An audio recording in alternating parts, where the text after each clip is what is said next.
Sometimes you take a chance, you take a shot on a book, and that shot, it works out. Now, I try not to gamble.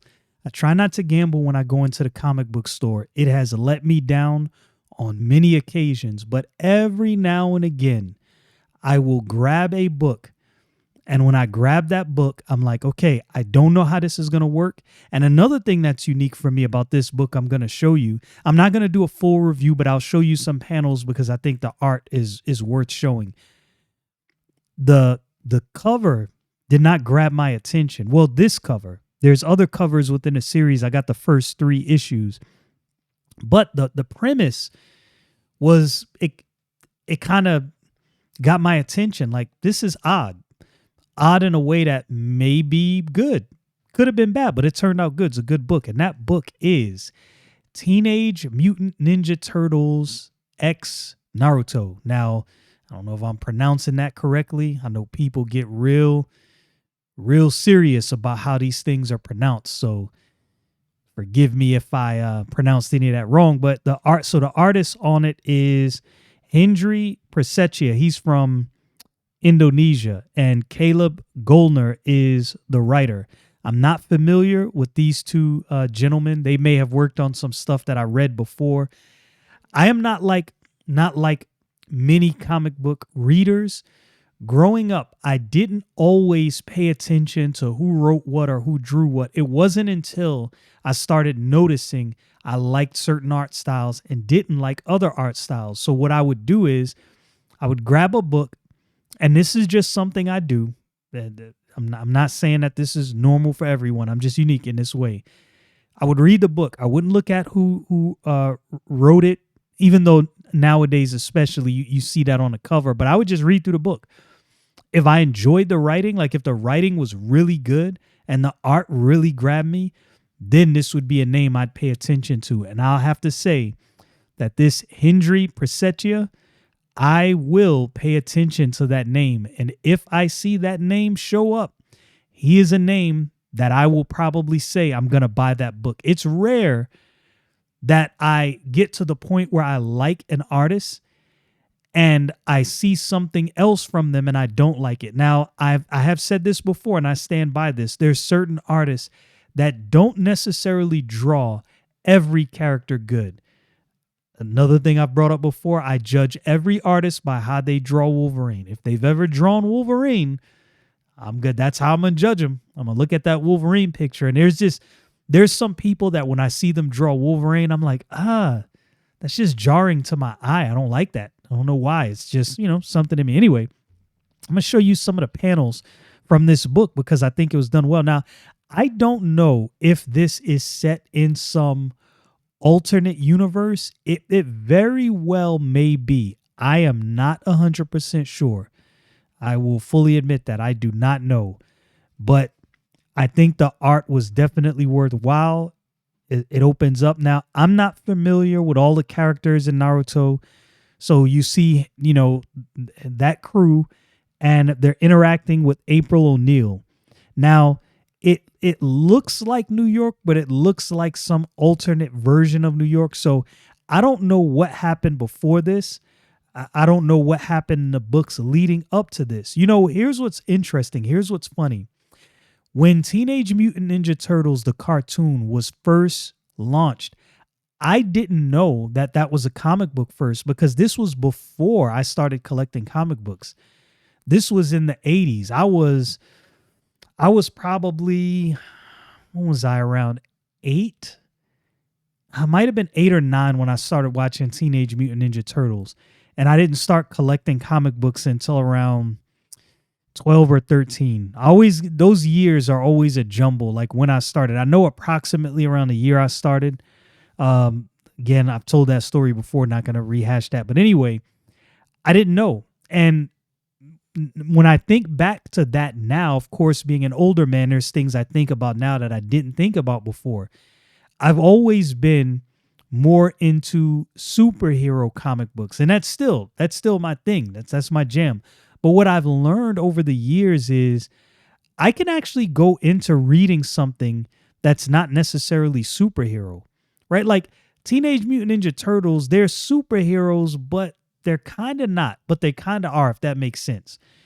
And so that kind of, made me venture off into some other things, especially as of late. I read that DuckTales comic book and I'm like, yo, I'm going to be collecting these because I like these. I'm going to go back and see if I can collect some of the old Carl Barks DuckTales comics. Anyway, I wanted to show you the art in this book. Like I said, I'm not going to read through it, but there's several pets. So the Foot Clan shows up. The Turtles show up as well. And I was like, yo, I like this. I like this. I like, how it went. And here's was a shocking thing. So, the Turtles starts fighting the Naruto crew and they're kind of shocked. They weren't expecting them to be so skilled. But then at the end, you find out that they actually know. So the mask is taken off, and I'll read this last panel right here. Hidden meanings within hidden meanings. You may look different, but a shinobi knows how to see through deception. And this is all too real, however unexpected. It's good to see you again, Hamato Yoshi. So I'm like, yo, okay. So they're not unfamiliar with each other. So the only thing, like I said, I do not follow the Turtles comic books, so I don't know what happened before. I'm assuming something led up to this Turtles Naruto crossover. I'm assuming maybe this just came out the blue, something they wanted to work on. But like I said, art done very well. Art done very well. And it's funny because I was in the comic book store, and I was talking to the gentleman that owns the comic book company, the comic book store that I go to. And we were talking about digital art, how it doesn't look the same as somebody who still draws analog the old way. That's true. I still believe that's true with a caveat. I think one of the reasons digital art looks so jarring and so different is because the inking is so heavy. I think anybody who were to do this, if they would go light on the ink lines, I think it would look more natural and less digital.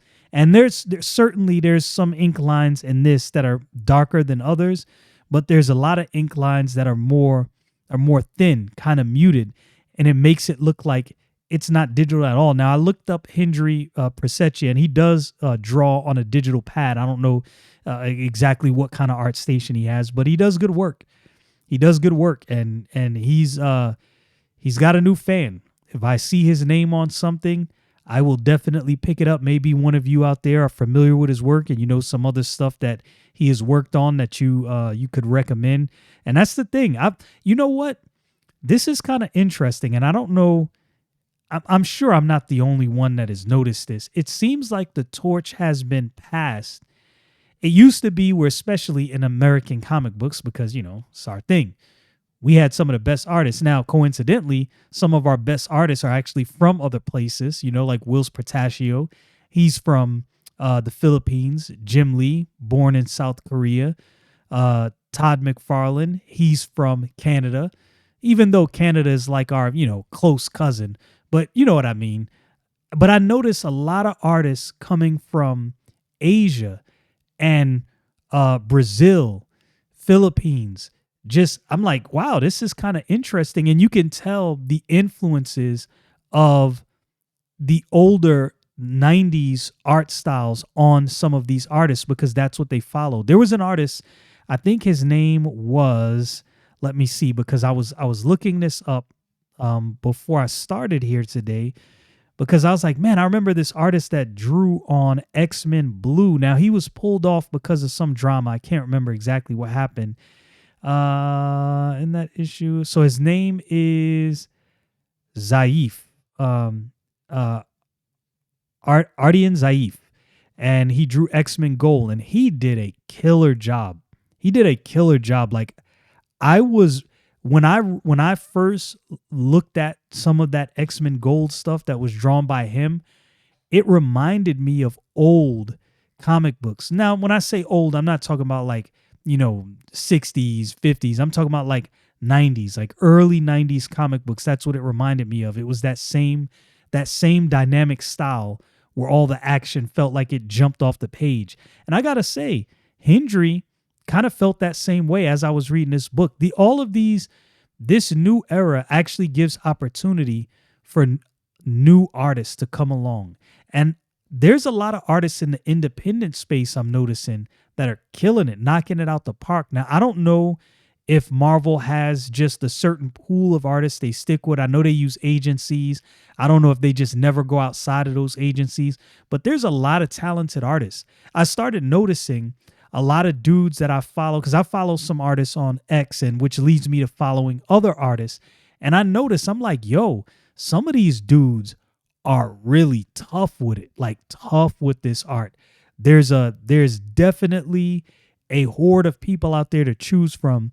And I kind of wish sometimes, looking over some of the art from these people that I follow, like, man, I wish they would get some work with some of the majors, because there's some stories that I think would be decent, but with a better artist would be even better. Of course, there's some stories that need to be overhauled, but again, the independent space actually allows for these people to get notoriety and get work. Look at what's his name, Michael Montanot, that did Bloodruth for the Rippaverse. I believe that was the first comic book he's done. I could be mistaken. I don't know much about him. And then you look at somebody like Eric Weathers on Battle Brick Road. I mean, I've been following him for a while because he's a letterer, but I didn't know he drew so well. So I'm like, yo, I like that. I like the fact that there's opportunities that people didn't necessarily have before, like big opportunities. Because, I mean, there was always some independent, different independent works out there, but I don't think it was to the degree that we have now. And now we have a setup that's such that, yo, a no-name artist can get on a book and really do some damage. Because now, I'm not saying that Hendry's a no-name. I don't know much about him. He may be a big deal within the industry. I don't know, because I haven't followed his work, but this definitely convinced me that this dude, as far as art is concerned, knows what he's doing. I like it.